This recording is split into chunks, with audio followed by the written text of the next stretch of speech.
preservation in Portland, and there's some certain things that we need. And I know that I kind of already asked you all, to, share your name and why you're here tonight or what you're representing. Does everyone have a good understanding what historic preservation is? It angers some people. Let me kind of get a segue into, does everyone have an understanding, like, what does historic preservation mean in Portland? I would like to hear your definition of it. Marty, it changes actually with every community I work in. So I've worked in. So some communities will say to me, Jessica, we don't like that word. It's not a good word here. Can we change it to something else? I think this was in Warren. I said, for sure, yes.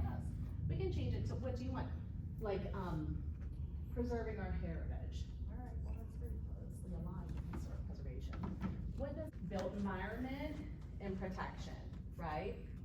Anyone else want to add on to that?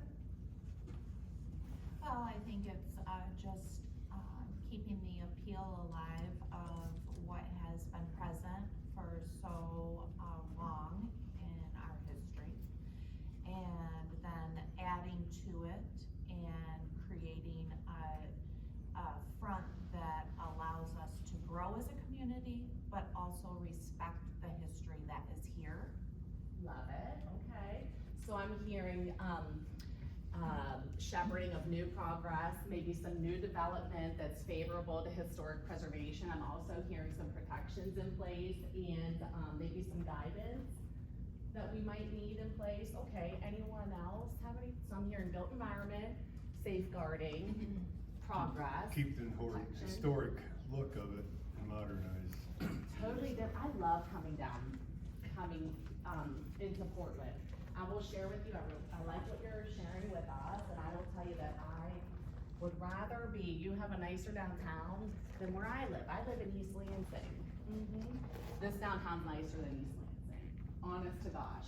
Better building stock, richer history, higher quality fabric, more sustainable, long-term, sharing your history, not taking it down. East Lansing doesn't have a lot of history. They demoed two historic theaters. They've compromised their entire downtown. So I feel really a strong connection to the history here. You should be really proud. Confluence of two rivers here. You have some natural landscape features that play into your built environment. Anyone else have anything to add about preservation? I just think keeping memories alive. Yeah, so let me kind of share it like that. Let me share with you after being a professional preservationist and practicing this for 23 years in the field of historic preservation, a practitioner, right?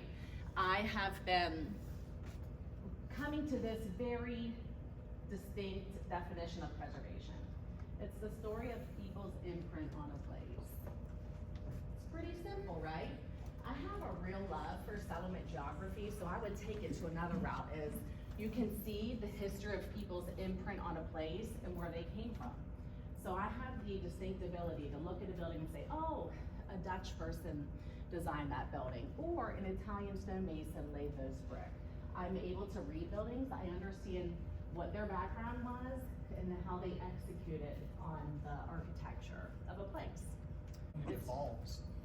It can evolve over time. We can add on to it. Portland's definition of preservation is actually uniquely positioned than other communities because you have those rivers converging together that not a lot of other communities have. So I just want to share that preservation is personal, it's unique to Portland.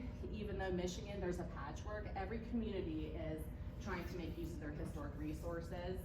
I often call it asset building, community development, ABCD, and using your historic resources as a tool for economic development. Just wanted to take us down memory lane a little bit and look at some images of Portland.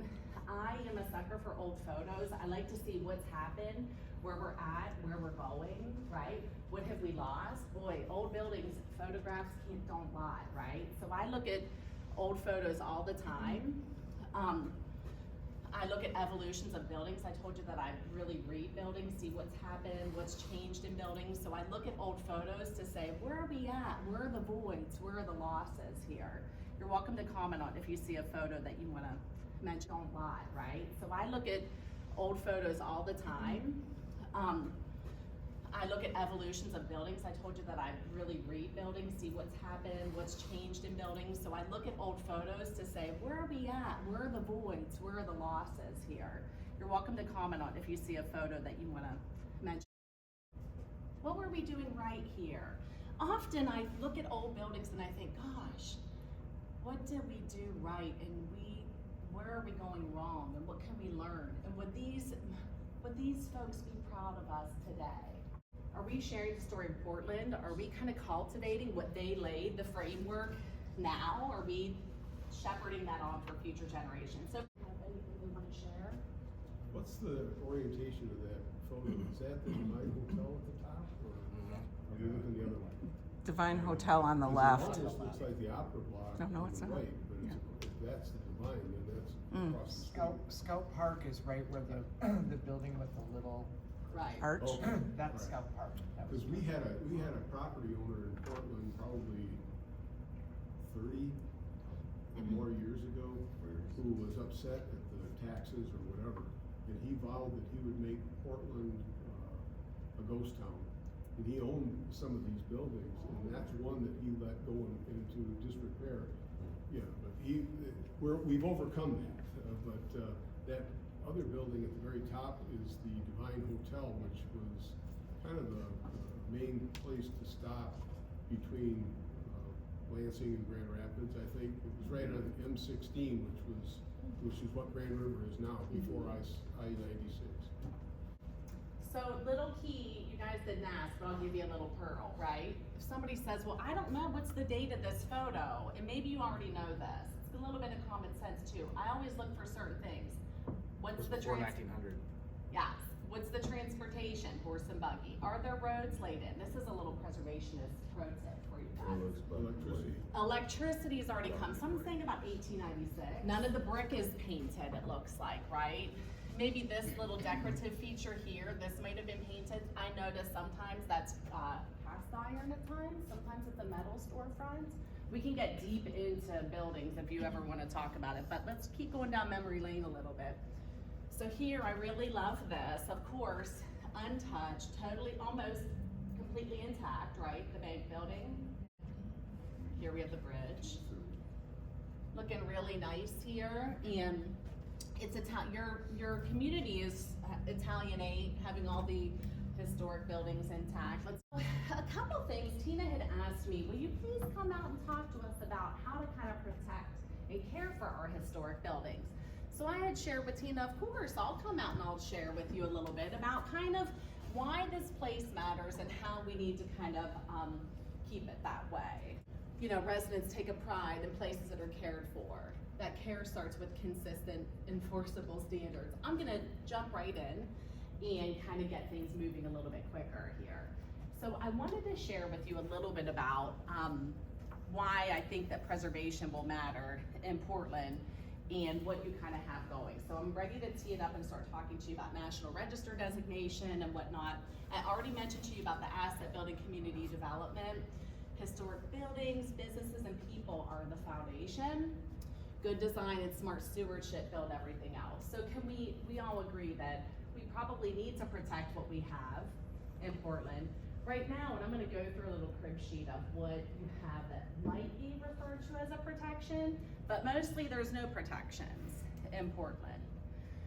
So let's talk about the first historic designation that we have here in Portland. This is kind of how our conversation starts is, well, what do we have? Well, we know that we have been listed in the National Register of Historic Places in 2005.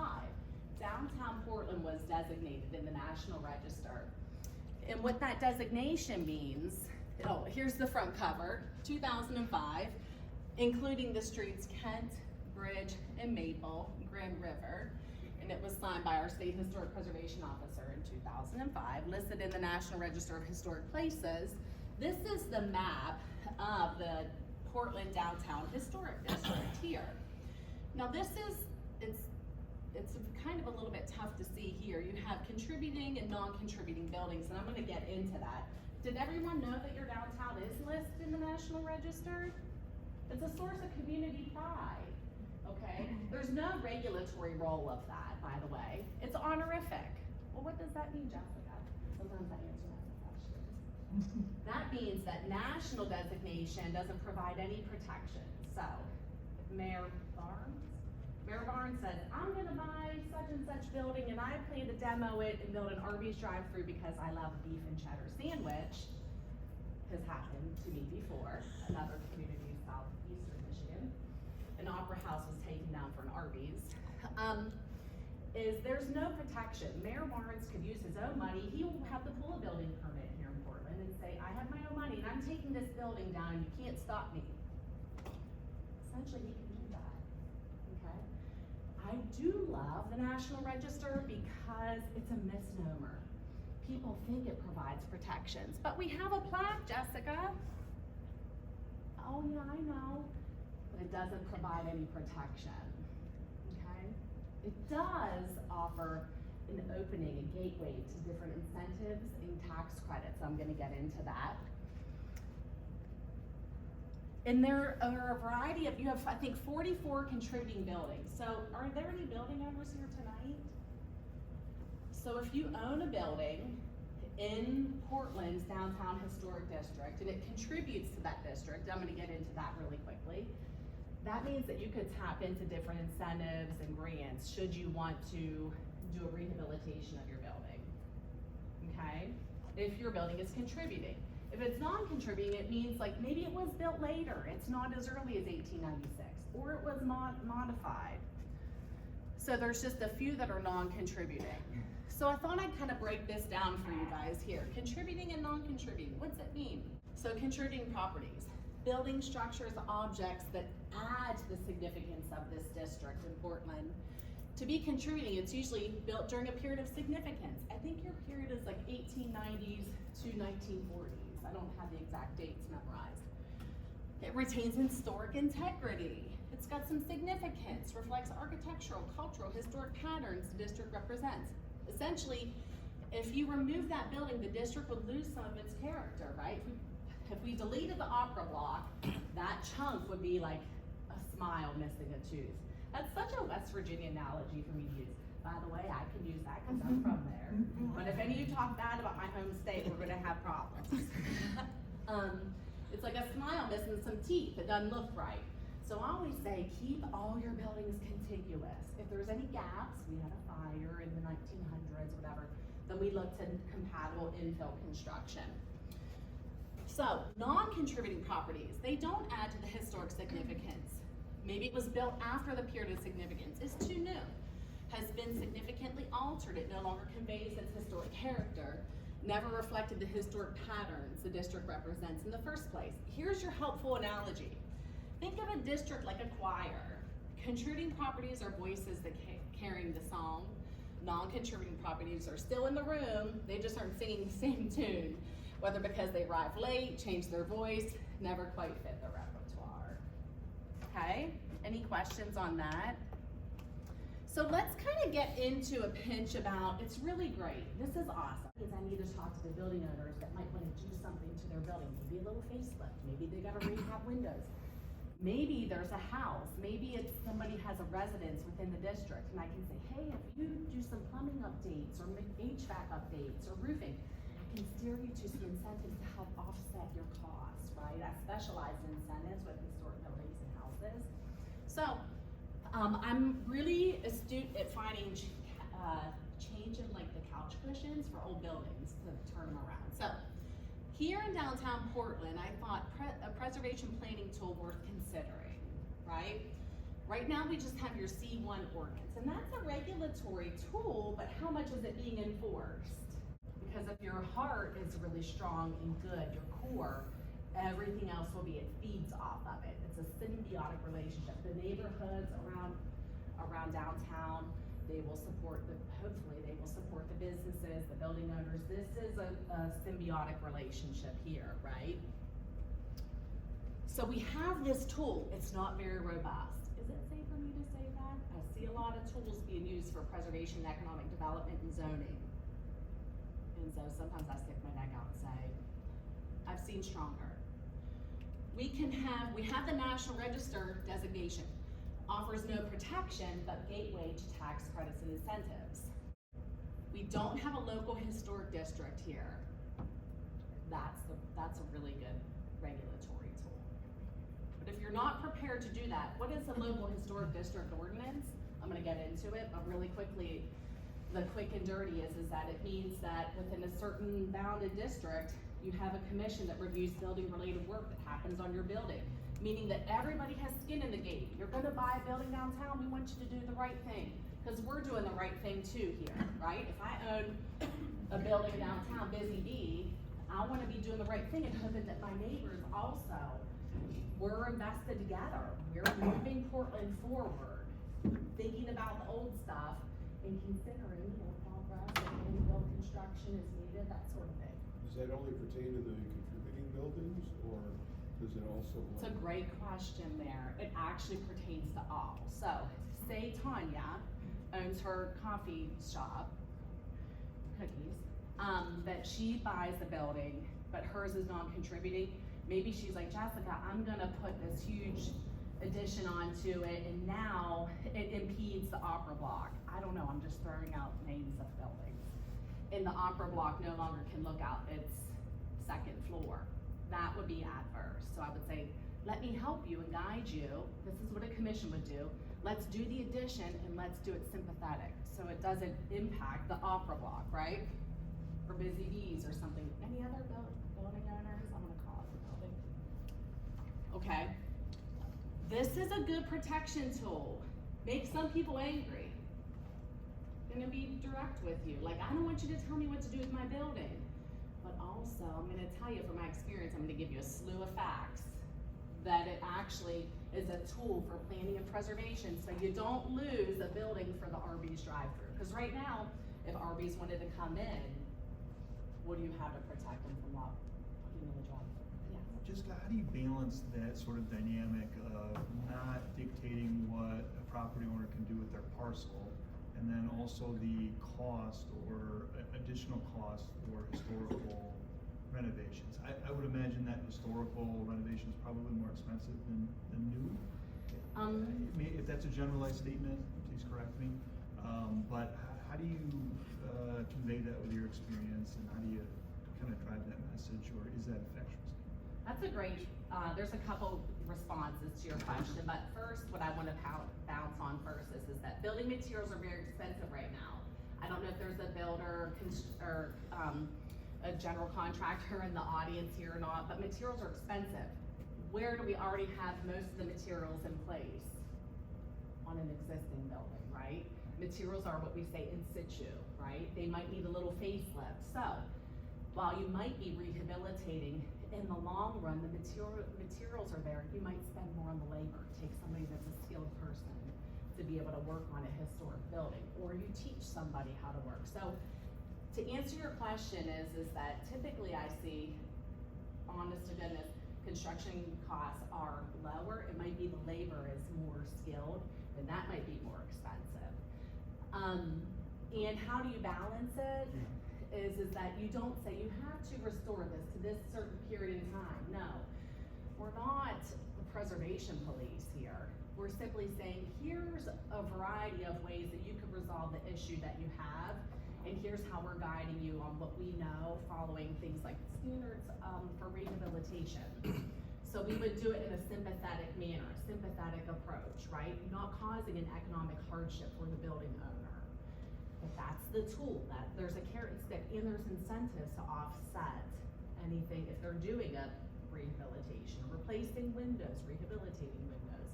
We get knowledgeable and we refer to different resources to execute the work. I hope I answered your question. Didn't you discuss, we're really looking at historic character rather than specifically the historic materials per se? How do you define historic character? So How it has looked historically. Historic preservation, is their guidelines, so. We have the Twin Towers downtown, a piece of the Twin Towers, that's historic. okay, we're gonna pause on that for a minute. Here's what I wanna answer to you, Sure. Andrew, is that we could reference that National Register document. What's the period of significance that's important in Portland? That would be my first kind of laying a benchmark, right? Okay, well, it doesn't 1896 to 1930s. well, if you own the bank building downtown and maybe they do have to do a window rehab or a window update, then we would say, what do you have and what's on the public viewing side? And how can we work with them? So we already have what is significant and historic in your community. We're really lucky. A lot of communities have to pay for this. And this is no small fee. This is like a master's thesis for your community. So we define boundaries. Oh, well, I own from the pizza shop in Kent Street to Grand River. That's our downtown. We want to protect that. That's the heart of your community. Right now, anything can happen. It's the Wild West. Honestly. Is it safe? Totally safe. Okay, should I Can I- grab the cookies and run? Can I jump in one more time? We did, when we were with Main Street, develop a local historic district. So we have that historic district developed. Identified, you mean? Yes, yeah. Let me We don't jump have in. it named in an ordinance or, It's not been passed, but a lot of communities will say, will you do the work, Jessica, to get my downtown listed in the National Register? Yes, I'll do that. And that's the first framework. Well, now we don't know, we are tapping into tax credits, but people can still do whatever they want to buildings. Can you help us establish a local historic district? So at least we can look at the building work that's happening in that we have uninterrupted storefronts on our streetscape so that we have the right materials. We don't have an Arby's put where our beautiful bank building once was, right? Are you guys picking up what I'm dishing out here? is that it's a good tool to protect what you have. The other thing that actually people have been opting as well, and it's another regulatory tool. I hate to use the word enforcement, but it is. Hey, we gotta protect what we have here in Portland, or we're gonna look like other communities that have lost their historic resources. I had a community in Cass County, I won't say what one, that called me and said, we have our hotels coming down, can you help us, can you stop it, we have 2 weeks. I'm like, well, we're gonna do a moratorium, what do you wanna do? How did you get to this place and why are you calling me 2 weeks out, right? So that's something that's underway. I mean, they're threatening to lose their historic hotel. I'm like, any adaptive reuse, can you sell it to a developer? Who owns it? All these things, so like a Hail Mary last minute.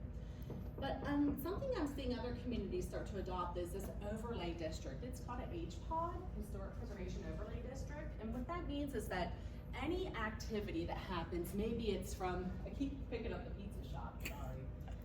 The pizza shop to maybe the restaurant here at the end, that section is, hey, anything happens here, we wanna watch what happens. We want our windows to look good. We want our storefronts to be open. We want good lighting, good signage, you know? I'm all for the hanging vertical signs. I'm in my car, I can see it when I peek over, not just the flat sign. So you guys can do whatever you want in Portland, but we could get some things in order that's uniquely Portland. We don't have to adopt Kalamazoo's or Ann Arbor's or Traverse Cities. We do what we want to do here in Portland, but there should be some guidance on preservation standards. Oh, really quickly, this is just, I shared it with you already, National Register versus local. Local is where the teeth is. And so local is the regulatory. People think, well, it's in the national. National's honorific. So I just debunked a big preservation myth here with you guys tonight. So don't tell anybody, because a lot of people think with that plaque, they can't do anything. This goes deeper into, wait, Jessica, well, listing national and local. I'll share this PowerPoint with you. I want to get through some more content here. So why do we need these tools? Well, I got to thinking, I was in Portland 2 weeks ago and I walked through, it was the coldest day ever. It was the coldest day ever. windy. Windy, freezing in a long time, and I still walked. It went by Busy Bee, and I just kind of glanced, this community needs some design guidelines. Is that safe for me to say? Mm-hmm. I see a lot of incompatible materials. I see a hell of a lot of great building stock. I already shared with you much more than where I live, East Lansing. It's really nice here, right? We gotta work with what we have. So I look at things with a bifocal lens here. One lens is a preservationist. I always wanna say build stuff, right? I've been doing this since I was a kid, around old buildings. But my other lens is economic development. I think like a developer. Where can I get the money? How can I turn this around? What can we do? What's the right tenant for this space? I kinda know when I go into a community what it doesn't have by walking it, spending an hour or two there, seeing where the vacancies are, seeing who the tenants are. There's a lot of service industry on the first floor of your downtown commercial buildings, like an accountant or whatnot. And I like to say, can we get a different individual? I love to see buildings occupied, believe me, better than vacant. But I also want to say, let's position it so that building, the building owner, small businesses set up for success, right? The right tenant in the right space. And maybe if it's like a massage therapist, they can go on the second floor, what have you. But I see, because I see a lot of buildings and communities, where can we be more engaging, and where can we be more strategic is the right word. Making these buildings work for us. You know, I'm in the business of kind of selling old buildings. I probably would have had a more robust career selling cars, but here in these old buildings, but it's working out for me, right? Now I'm teaching at a Big Ten university. I'm from like Appalachia, things are going okay. I feel like this is an important slide. I don't want to read everything, but for local government decision makers, I think we need design guidelines. I will share with you, I don't like to see any street fronts covered, storefronts covered. I like to see good rhythm and harmony. I don't like to see what's happening behind this wall. I like to see transparency. Even if all the bars in East Lansing have glass, right? Not calling anything out, but I'm not from here, and I can kind of stick my neck out a little bit, right? I can say things. I see some incompatible materials. I see a lot of really good buildings that should be treated just dialed up and treated just a pinch better. We can do this, right? Some kind of delivery, like a hard message, but I can help you.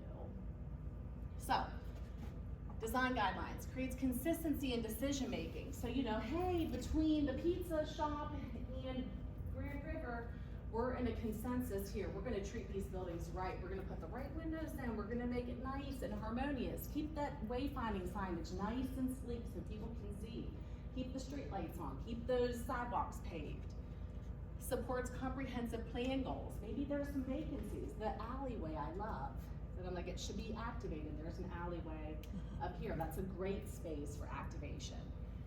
Sometimes I look at alleys and sidewalks too, not just the buildings. It makes sense. It all is symbiotic. Property and business owners. If you have design guidelines are, we're gonna approach, if you wanna put new brick on, it should be reflective of the old. You're not gonna put vinyl or corrugated metal or a pole barn up in downtown. We're a gorgeous Italianate, high style Victorian town, and that's what we're rolling with, right? That's our identity here. A lot of communities don't have it. If you have these design guidelines, removes the guesswork. You know what's expected. Hey, you're gonna invest in a building in downtown Portland, you're gonna go in front of this. Why? Because we all have skin in the game. We all give a damn. We're moving things forward in an upward momentum here. We're doing the right thing. Increases confidence in the downtown, encouraging owners to reinvest rather than divest. Creates a level playing field between long-term owners and new developers.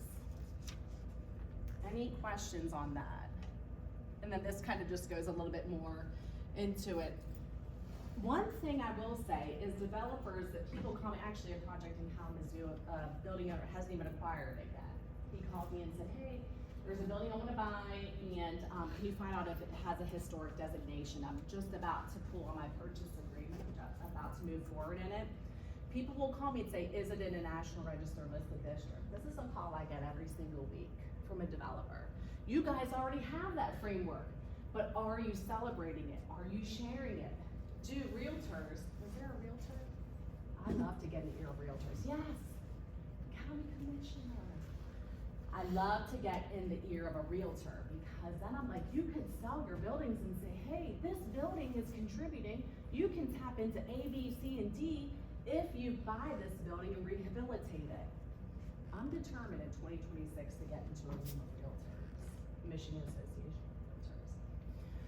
So that's just something to say, is pushing, marketing your buildings, making them work for you, okay? I'm gonna jump over this because I feel like I've kind of beaten this. Standards for preservation. So I just wanted to say that economic growth and property value stability. Why are we doing this, Jessica? I get a lot of questions. Why do you care about these old buildings? We're apathetic. We don't care. I'm not saying you guys. A lot of communities say, we don't have the time, we don't have the patience, it's too expensive. I don't think that you can afford not to. What are you without your historic identity? I've said this to one community. I don't know. What's the authenticity, right? Okay. Properties in Michigan's local historic districts often appreciate at higher rates than non-designated properties and are less vulnerable to market volatility. They attract businesses, tourists, residents, boost local economies. It preserves character and quality. Local historic districts, a little bit comparable to here, Franklin, Hart, and Belding. Note that this fosters a strong sense of community and continuity. When you have certain standards in place to protect what you have. I love the fact, and I used you guys for many, many years, thank you, when I had like a traveling dog and pony show back in the early years of Preservation Forward, and when I worked for the State Historic Preservation Office, I share before and after of Portland all the time of how you guys turn the backs of buildings into fronts. And by the way, great job. For many years, I used you guys as an example. I used Portland and Allegan. Anybody ever been to Allegan? The back of Allegan, same deal as Portland. They still haven't gone nearly as good as you guys did it. You pivoted, you repositioned to get people to come. I mean, correct me if I'm wrong, but you repositioned your downtown, pulling in the landscape feature. Now we can take a kayak, I love the paddleboard, kayak out onto the Grand River, onto Looking Glass River. It's very kudos to you guys here. But I used you for many years saying, look what Portland did. Oh, by the way, seeing a ladder outside in a photo makes me really happy. Why do you think so? Showing improvement. Yes, absolutely. That means somebody's doing maintenance work, giving a damn. A ladder is great to me. I saw this sweet little thing. Is this you? Is this the pizza? No? Next to them. Okay, I'm sorry. It used to be though where they held their delivery vehicles at in that fence though. This has so much potential. Who owns this building? Mary and Tom and Mary Lake. I like that building. I'm alike. So, please, I see your beautiful array of Victorian era. But don't forget about the single-story commercial buildings. These are kind of like my jam too. Those 1940s, 50s, single-story. They have a place here too. They're a different architectural typology, and this is a great area for a mural. Don't tell them I said that, but I'm planting the seed. I think this is a good space. Okay. Standards for storefront design matters. I would like to see their awnings. I'd like to see in there and open it up a little bit more. Oh my word. Okay, so now listen, I'm gonna grab the cookies and run. I'm gonna bring up a little things that I'm like, oh, I don't know about this yet. The aesthetics of your downtown matter to the rhythm of your streetscape. I see a lot of communities. I walk a lot of communities. I've been all over the Upper Peninsula and the Lower. Design standards help your community make decisions on compatible materials and character, okay? I wonder what was there, I wonder what was behind there, tell me more. Okay, these things that I wanna share with you tonight, a little safeguard, a little protection, see what we have. I look at them as standard safeguard your historic resources in your downtown, helps with economic impact, tourism and place identity. Heritage tourism, we do want people to come here in the summertime. You have an amazing bike trail system here, okay? Access to the river. I would paddleboard. My friend would cycle. Heritage tourism, one of the fastest growing segments of the travel industry. What are we doing? More about like, when I get off of the interstate and I come into Portland, I would like to see a little bit more like, how do I know I'm getting into Portland? Where am I seeing the signs? What I want to share is one thing. When I come into new communities, I always look at how do I do I know I'm entering downtown? How do I know when, like, I've gotten to where I'm supposed to be going and stuff like that? Like Marquette could have hired me, help us know, like, what should we put on the side of this building? When you come into Marquette, it's not glamorous. Has anybody been to Marquette lately? I lived there for 3 years and I know exactly how it's grown. And it used to be nothing, and Nagani used to be nothing, and Ishpeming used to be nothing. And I spent quality time up there last summer, and I'm telling you, it is totally different. And thank you for your work up there. Bring it here. I would Yeah. love it. I would love I it. work in the Gani this year. Yeah, it's gorgeous. Marquette County. Yep. But Marquette had the same problem, thank you.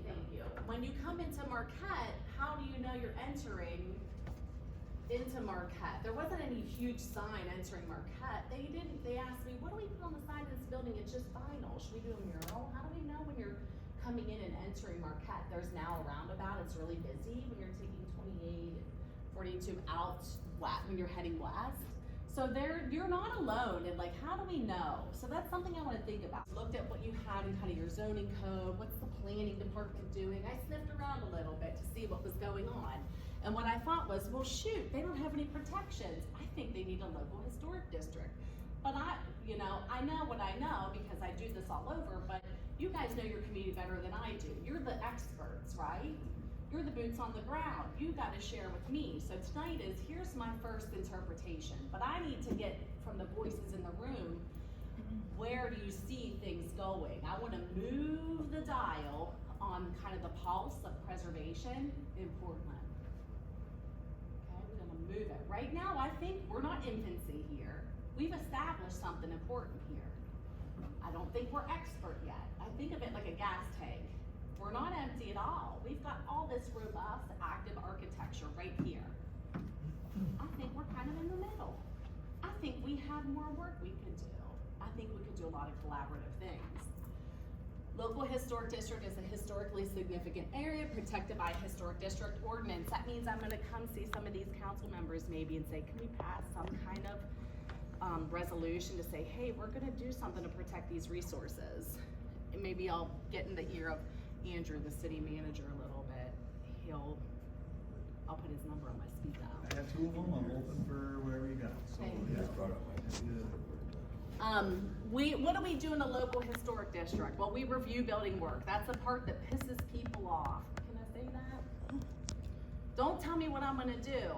Paint color is not regulated, by the way. People get really mad, like I'm gonna tell them to not paint their door red, Elizabeth Arden. You can paint it whatever you want, right? But if you're gonna do rehab work and you're gonna take half your building down, or you're gonna remove your storefront and cover it up, by golly, we wanna know. We're all invested in this here, right?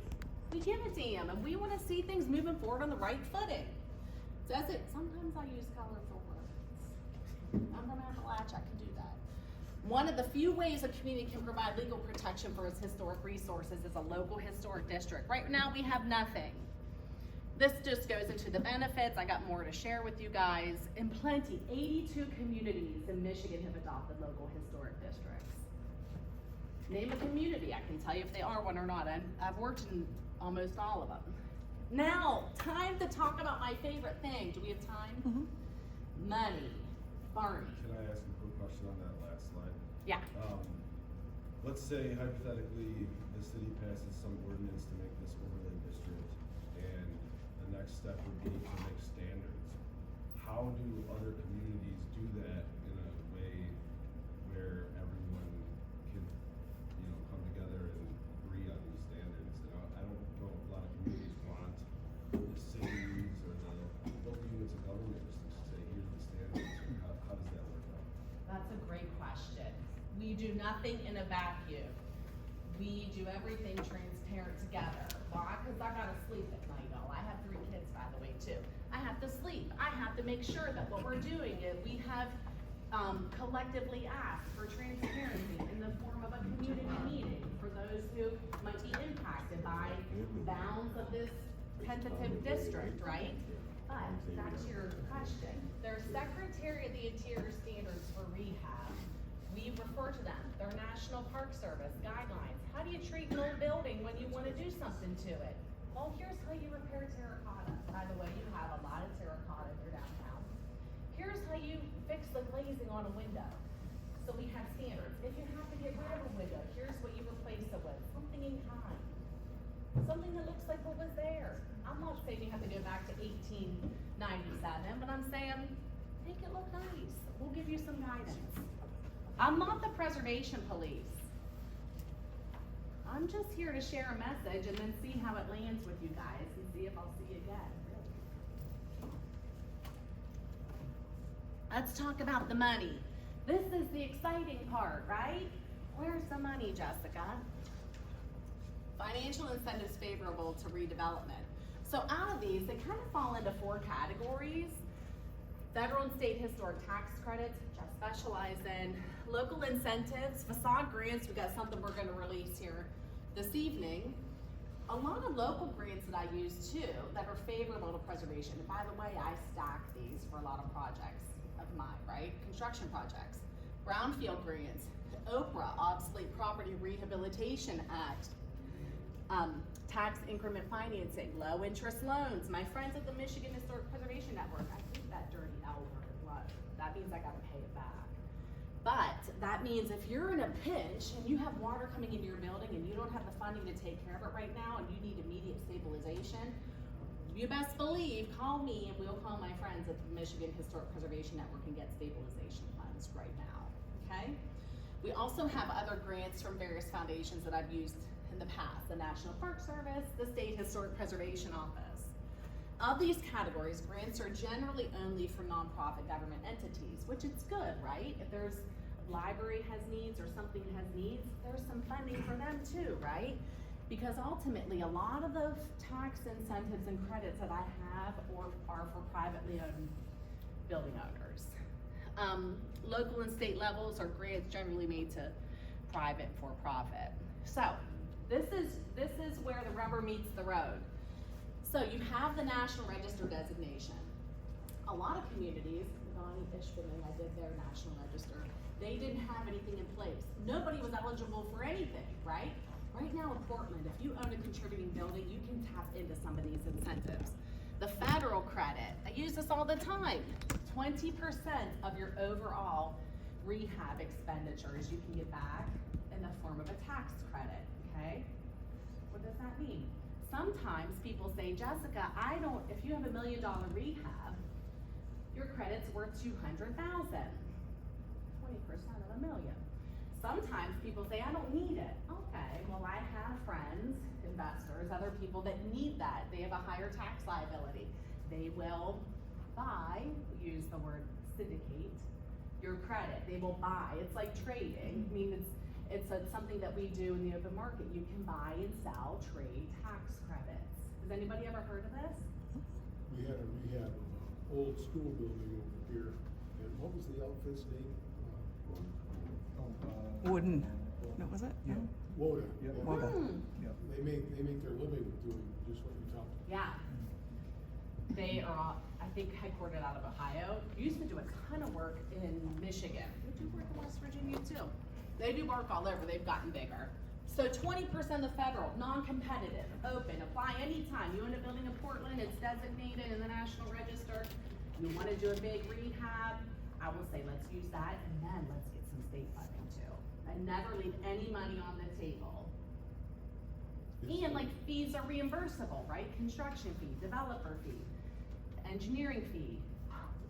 Is the atmosphere in Washington these days having any kind of an impact on the availability of those funds that you It's referred a to? great question there. Thank goodness you came tonight. You're wearing my favorite color, turquoise. Yeah, no, it's going really good. Why? Because the current administration has a lot of friends that are high net worth that use these credits. Just answering you directly. They're not gonna get rid of this program. They need this tax credit for their buddies. Can I be straightforward like that? Thank you. Okay. So, but even in our little state of Michigan, we do not have the most robust state historic tax credit, but we have a little one. I have a project right now in Detroit. It's a small rehab. It's only $2 million. Sweet building in Milwaukee Junction. It's up and coming neighborhood in Detroit. And our state credit's $5 million. Okay, it's capped. It was robust, no cap. for many years. 2017, Governor Snyder eliminated it. 2020, Governor Whitmer reinstated it. But it was bipartisan supported, but they put that cap on it. We're still actively working to raise it. 100 million, we're trying to be successful in 2026. So, 5 million, 2 million for commercial projects. If it's 2 million or greater, that's its own category. A lot of those projects are Detroit. A lot of projects are it's first come, first serve. So if Mayor Barnes owns half of downtown Portland, he's gonna turn it into a big rehab project. It's 9 million. He could very well be the first applicant in 2027 and he would take all of that credit. First come, first serve. If it's under 2 million, this is a little less competitive. That's where my Milwaukee Junction Detroit project is. They got 25%. So, really quick case study here. That project, 20% federal, okay? 25% state, 45% the credit. They don't need it, they've sold it. They asked their lender, hey, can you extend me a construction loan? Yep.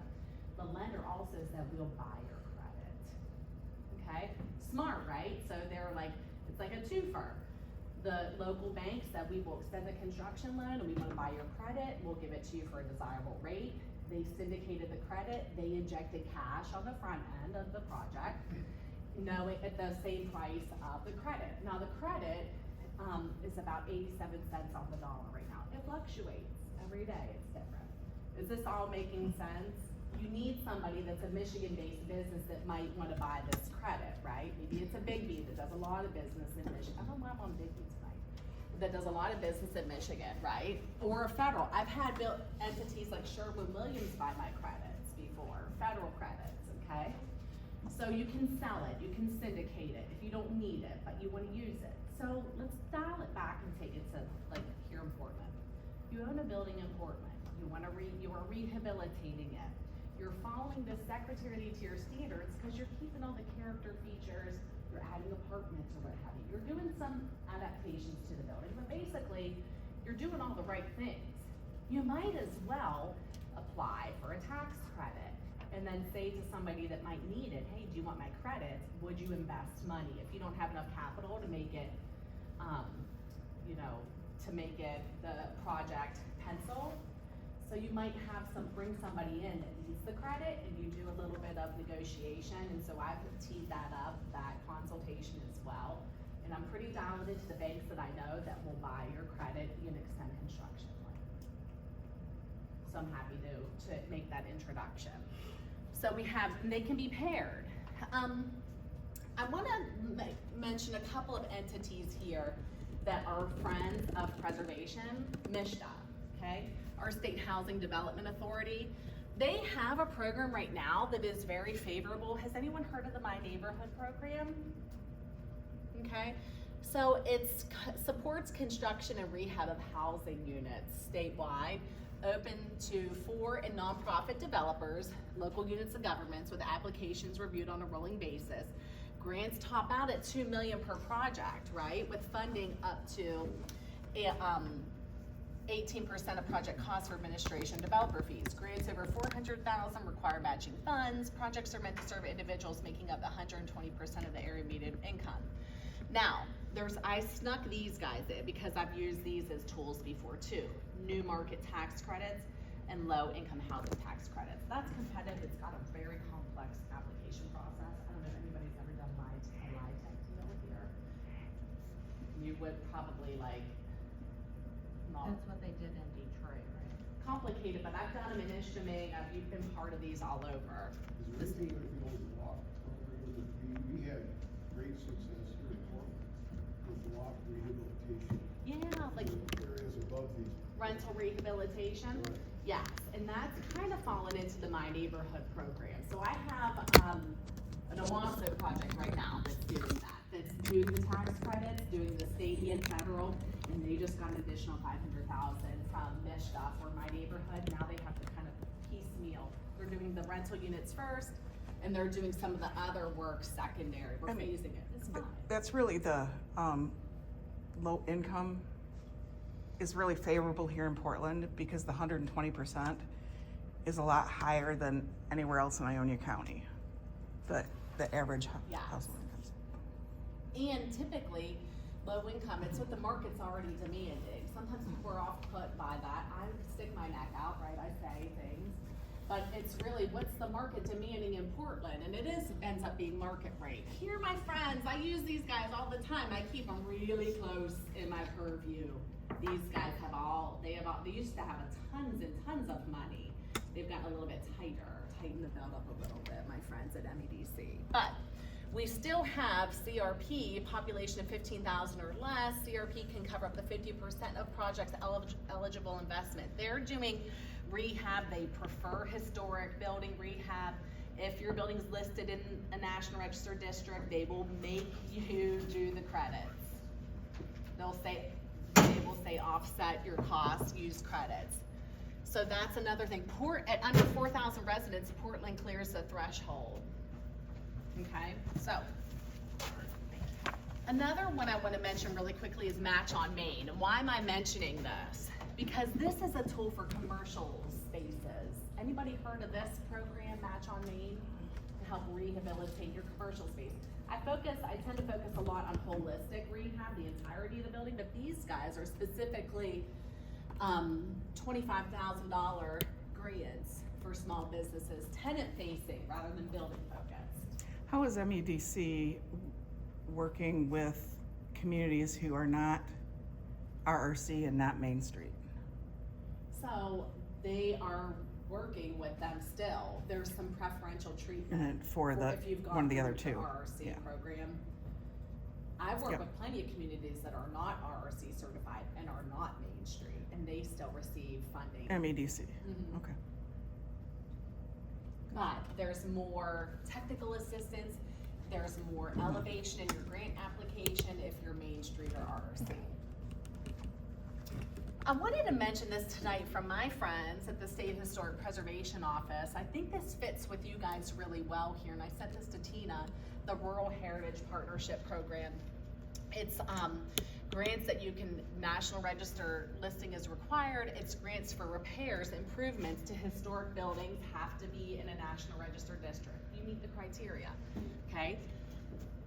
Program fund repairs, improvements, I shared that. Population of 25,000 or fewer. Also, eligible applicants can be local units of government, nonprofits, public entities, property owners. Application's supposed to open later this spring.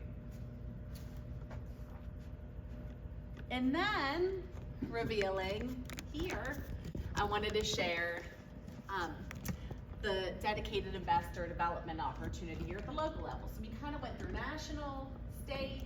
Let's talk about local skin in the game here in the city of Portland. I had asked Tina, do you guys have any Façade dollars? Do you want to take it away and share with us? So, you've received packets, and these packets start out with how the pitch program works. We did this in 2023 quite successfully. The next section are our design objectives, guidelines, and standards. It's 5 pages. You want to review those before you submit an application. Then there is the application, which is quite simple. It's 2 pages. You'll want to, there are a lot of things that you need to include with it, and those are bullet pointed on the first page. And that's where it goes in for like review, and as Jessica had said, we may pitch it back to you and say, you know, could you adjust this so it fits our standards better? And then that will put you at a better level to apply or to be within the pitch. And then you'll also want to know that in order to do this, we need to claim an easement on some inches of your facade for a 5-year period. And that is about the next, I don't know, 7 or 8 pages. Why would that be necessary? Because we cannot invest taxpayer money into private property. Okay, so then what would the potential usage of those inches be? It's to protect it. Those are our protections of the facade that we contributed to.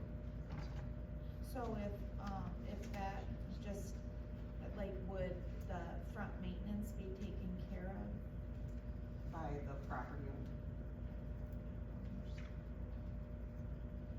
to the city's standards. Tina, Yes? didn't we already do that? Didn't we Yeah. sign- Yep. Okay. Oh, no, you did an easement for the sidewalk.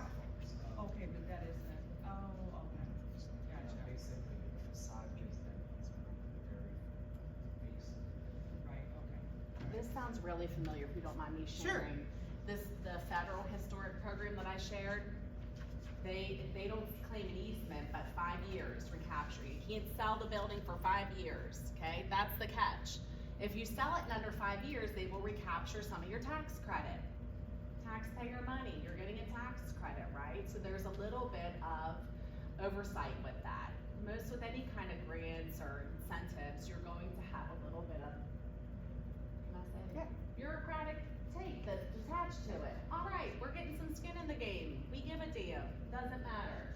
Easements are favorable, and you can also, there's a little bit more of a preservation easement that you can donate a portion of that easement as a tax write-off, but that's something we could talk about. So, yeah, and then the final 3 pages are the agreement, that is signed before you start. So that you know when your, ending date is and so on. Yep, so look those over, ask us any questions. All of this is also online at myportland.org if you prefer not to have a lot of paper floating through your phone, so. This is great. I would, just say this is robust. I don't ever see facade grants, total 25,000, one top award 12,000. I think there's a question. Tina, in the facade grant, 15, 20 years ago, there was a caveat in there that you had to have, whatever was leased had to be up to the right of way. So basically that took out any buildings that weren't downtown. Is that the same with this, or is this? It is the same. It It's is only the same. offered in the C1 district. Okay, so the whole DDA district doesn't apply to this. It needs to be historic in nature or Yeah, that adjacent to makes sense. historic. That feels good. That's right. We're invest in the core. Okay, quickly, I have to check in with you guys. I guess I'm new to check in. What's one building block landmark in downtown that you'd fight to protect? In 5 seconds. What do we want to fight to protect in Portland? Oh, the original bank, I think that is like truly the core of the 4 corners. Super important. Okay. Yes. It anchors right there, yes. Important. Okay, bank building, and is it having the highest and best use? Sometimes I play with that. Is this building having its highest and best use?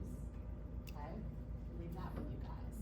What other building are we fighting to protect? I'd say that whole side of the street is the most prominent, still pristine version we have of, original. Aside from my building. Excited. Yes, thank you. You can move over to my side. Your building was featured in there. It was the one that had just the 2 storefronts Yeah. in downtown. It was pretty, Well, and it doesn't look that bookstore different. You've got, And a bakery. Yeah. And the dance hall upstairs, I guess, back in the day. dance hall, how fun. Anybody else wanna add in? What are we fighting to protect? The library is pretty cool. I like yes, I can add that in. Okay, let's keep, so I mentioned this. I feel like, when is my timeout? I'm being honest. When you're done. Well, you can get up and leave if you wanna leave. I But, won't be yeah. offended. But I want you to know what I mentioned. What do I use? I have somebody ask, Barney maybe ask about standards. This is my Bible here, okay? I follow the Secretary of the Interior standards for how to treat historic properties. And the one approach, there's 4 treatments in the field of historic preservation. Preservation, we leave it as it is, and it just withers away. Pompeii is a good example. I know that's in Italy, but preservation, reconstruction, you reconstruct something from documentation. Williamsburg's a good example. Rehabilitation, we rehabilitate a building, like the school here in Portland. We make it habitable for a new use. Sometimes we call it adaptive reuse. And then restoration, we restore to a specific exact period of time. Monticello, we take off some things that aren't specific, period appropriate. Thomas Jefferson's house. really quickly here, I'm gonna go through these fast so I can answer questions and let you guys go. I reference creating design guidelines. I use the standards for rehab. I follow Michigan design guidelines. Oh, sometimes I like to show, do this, not that. This feels good. Prism glass, it's open, wide, nice awnings that keep you out of the weather, step under here. Please, Lord, don't do this. Okay, call me before you make a decision to do that. Don't put a pent roof on a historic building. We're not in Frankenmuth. We're not in Gaylord. I can make fun of that. We used to have the Alpine look. They got a theme, Alpine. They're running with it. Hey, keep going. I got it. Okay, sometimes, oh my gosh, don't paint brick. If you have a desire to paint brick, call me before and I'll talk you off the ledge, all right? Brick that's not painted shouldn't be painted. I will die on that hill. I know where that is. Also, I actually don't mind this, but I snuck it in. Sometimes people like get offended and they want the brick to be a certain color. Color the brick. Okay, not this. I say don't paint it from the get-go. Once you paint it, then it becomes a pain. You have to maintain it. No, and the brick needs to expand and contract. It's compatible design. I wanted to put this in storefronts. Don't cover your storefront, I'm begging you. Call me before you do it. Keep your storefront open. No one cares what you're doing in there, but it makes your streetscape not look unsafe. I get a question like this a lot. Jessica, we have a bricked in storefront or a covered storefront. How do we get from here to here? And I'll guide them and we'll find the money to do it too, right? Mom and pop buildings. I don't do big developments. I'm a small town kind of girl here. So I will guide you. Well, how do we get this to looking more attractive like this? Quick question. Do you prefer they or A or B? B. A, B. Anybody prefer A? Okay. Oh, I had to put this in because I get really upset about how people treat masonry. Really quickly is that you gently clean it. Here they're taking a brush, God love them, and they're just taking soap and water, and this is on a different project of mine. But I've seen really bad stuff. I'm kind of the queen of, I have pictures out the wazoo, you can follow me on Instagram if you want. When bad things happen to good buildings, right? Oh, I got lots of photos. Like for instance, when the mortar tuck pointing is stronger than the bricks, right? So they tuck point it with Portland cement, tough concrete cement, and it popped all the bricks off. I wonder what they did. It became stronger, so the bricks are gone. They spall when bricks come off a building. Call me before you do this. And then, I'm begging you, don't power wash your brick, okay? Gentle cleaning. If you feel the need to power wash something, call me. I have a huge car that's really filthy. I haul those kids around, remember I told you that. That you can't power wash brick. You'll damage it. It's got a little crust on the outside, like a loaf of bread. It's called fire skin. That fire skin protects it. Now, it looks all rumply and dimply, right? I use a real filthy term when I call that. Do you guys want to hear it or not? Yes. Okay. It looks like cellulite on the side of a building. Now, we don't want to see it. I don't want to see it. Your buildings are your community's most public statement. What do you think Portland's saying about its community right now, downtown Portland? Well, I would say a lot of the community doesn't actually come to downtown historic Portland, which is really sad. So we gotta pivot, we gotta get that messaging around downtown, re-engagement in your downtown. One person isn't kind of a silver bullet or anything, but I can help you guide on how to turn around your buildings, and then I have friends that do all the other marketing and branding and messaging, and Tina that's helping your, leading your downtown development authority. This might be it. Oh yeah, that is it. But I'm curious, anybody have anything else to say? Somebody said, anybody else have what do you think your community, what do your buildings have to say? If these buildings could talk about how they've been treated, what do you think they'd say? Help. Thank you. Help. One thing I'd like to say that I've actually told Tina this a few times that I feel like is missing in Portland that I see in a lot of other communities Yeah. I work in, is that they understand that downtown is the product.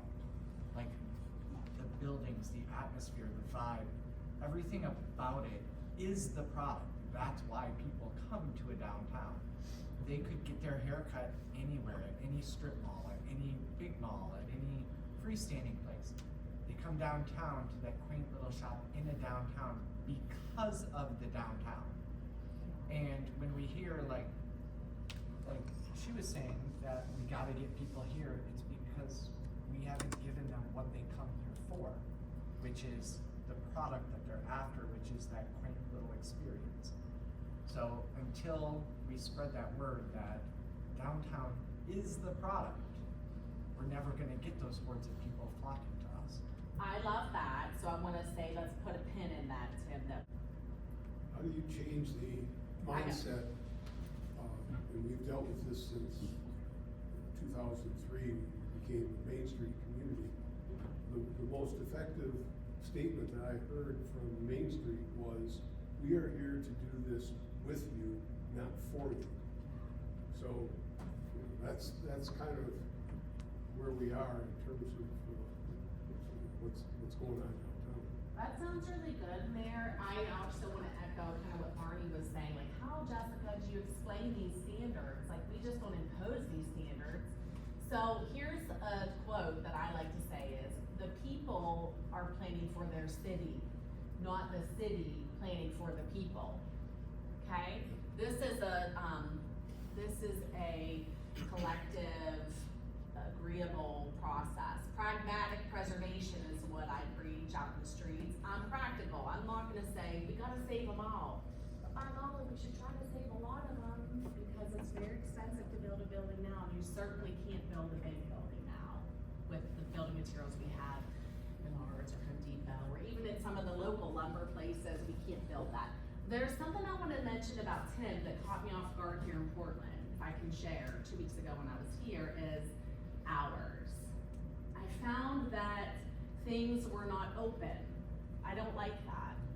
So how can I help you to get people to say, can we just commit to, like, these days a week we're gonna be at our place and we're gonna be here till this time?